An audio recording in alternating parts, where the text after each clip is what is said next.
This channel does not promote any violent, harmful, or illegal activities. All content provided by this channel is meant for an educational purpose only.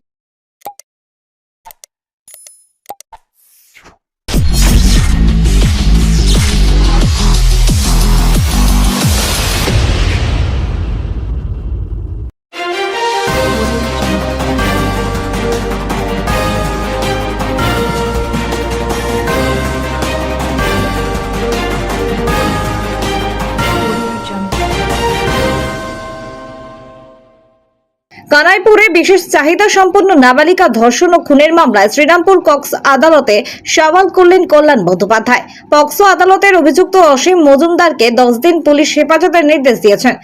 কল্যাণ বন্দ্যোপাধ্যায় বলেন, 5 টাকার বিস্কুটের লোভ দেখিয়ে বিকৃত মানসিকতার একজন বিশেষ চাহিদা সম্পন্ন নাবালিকাকে ধর্ষণ করে খুন করেছে, তাই তার ক্যাপিটাল পানিশমেন্ট চাই। আরজিকর ঘটনার পর অনেক আন্দোলন হয়েছে, গ্রামে জেলায় হলে তাদের দেখা যায় না, জুনিয়র ডাক্তারদেরও দেখা যায়নি। আমরা আছি, সরকার আছে, অভিযুক্তের সর্বোচ্চ সাজা দিতে হবে, নাবালিকার মাকে আশ্বাস দেন কল্যাণ বন্দ্যোপাধ্যায়। ব্যুরো রিপোর্ট, আমার কলকাতা নিউজ।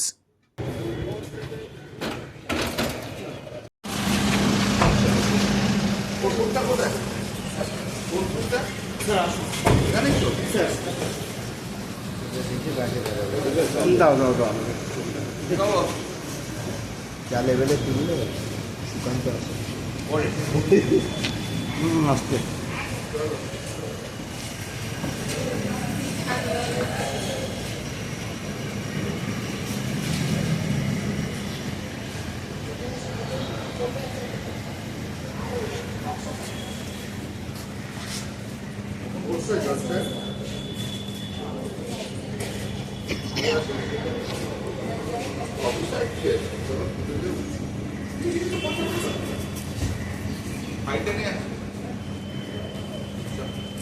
ডিফেন্ড ডাম মেয়েকে ধর্ষণ করে খুন করেছে তার অ্যাকিউজকে আজকে প্রডিউস করা হয়েছে পক্সো কোর্টে।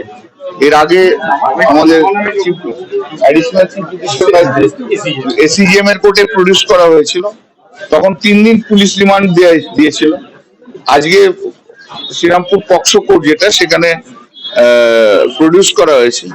আমাদের বক্তব্য খুব পরিষ্কার ভাবে আমরা বলেছি যে এটা is a brutal murder and rape, unbelievable. 13 বছরের একটা ডিফ অ্যান্ড ডাম মেয়েকে বাড়ি থেকে নিয়ে গিয়ে 5 টাকার বিস্কুটের প্যাকেট দিয়ে তাকে একটা মানে জঙ্গলের মধ্যে তাকে রেপ করবে এবং জলাশয়ে ফেলে রেখে দিয়ে চলে আসবে, এটা কোনো রকম ভাবে কোনো গ্রহণযোগ্যতা হতে পারে না। এসব সভ্য সমাজে এসব ভাবাই যায় না। আমরা সমস্ত ডেসক্রাইব করেছি, কেস রেকর্ড দিয়েছি, ইনভেস্টিগেশন রিপোর্ট যেগুলো পেয়েছি সেগুলো তো আমি আপনাদের কাছে এখন বলবো না, জজ সাহেবকে বলেওছি। এবং যেটা হচ্ছে যে খুব পরিষ্কার ভাবে আমরা বলছি যে আমরা ক্যাপিটাল পানিশমেন্ট চাই, আজকেও জজ সাহেবকে বলেছি। এবং আমরা 2 মাসের মধ্যে ইনভেস্টিগেশন কমপ্লিট করে দেবো, 2 মাসের মধ্যে ইনভেস্টিগেশন কমপ্লিট করবো। এবং আমরা চাই যে 6 মাসের মধ্যে এই কেস ট্রায়াল শেষ হয়ে যাবে এবং তার ক্যাপিটাল পানিশমেন্ট। এইসব পারভার্ট মাইন্ডেড লোক যারা আছে তাদেরকে পানিশমেন্ট দেওয়াটা প্রচন্ড জরুরি আছে। আমি শকড যে এরকম একটা ঘটনা ঘটেছে। আমি এই প্রথম শ্রীরামপুর কোর্টে অ্যাপিয়ার করলাম, কারণটা হচ্ছে যে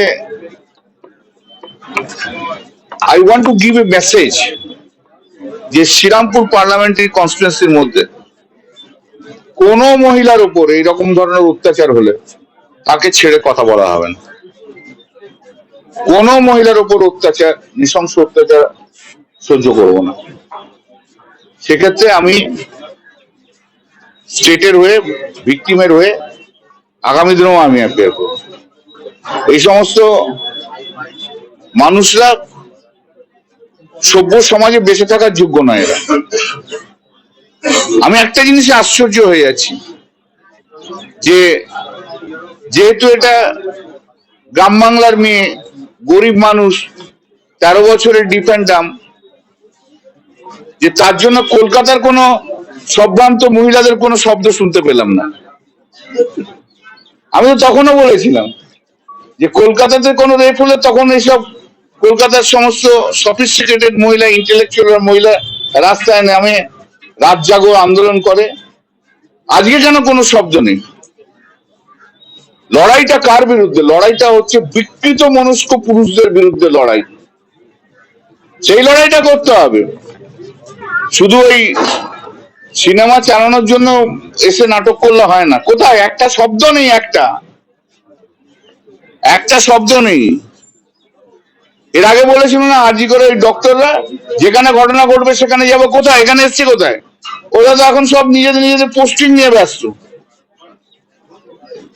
তবে আমাদের মুখ্যমন্ত্রী মমতা বন্দ্যোপাধ্যায় উনি 4 দিন ধরেই আমাকে বলেছিলেন, আমি এসেছিলাম ওদের বাড়িতে, এর কঠিনতম শাস্তি দিয়ে আমরা ছাড়বো। কে কি বললো, কে কি করলো না করলো, আন্দোলন করলো না করলো আমাদের কিচ্ছু এসে, কিন্তু আমরা আমাদের কাজ করে যাব। আর ওনারা মাঝে মাঝে আসবেন ওনাদের প্রমোট করার জন্য, যখন শহরের মধ্যে কোনো রেপ হবে তখন আসবেন। কোথায় সে ওদের আর কি আছে, এখন আর এসে কি হবে? ওগুলো পলিটিক্যাল তো এখন, এটা কোর্ট গাউন করে বলবো না, কোর্টটা গাউনটা ছাড়তে হবে। হ্যাঁ।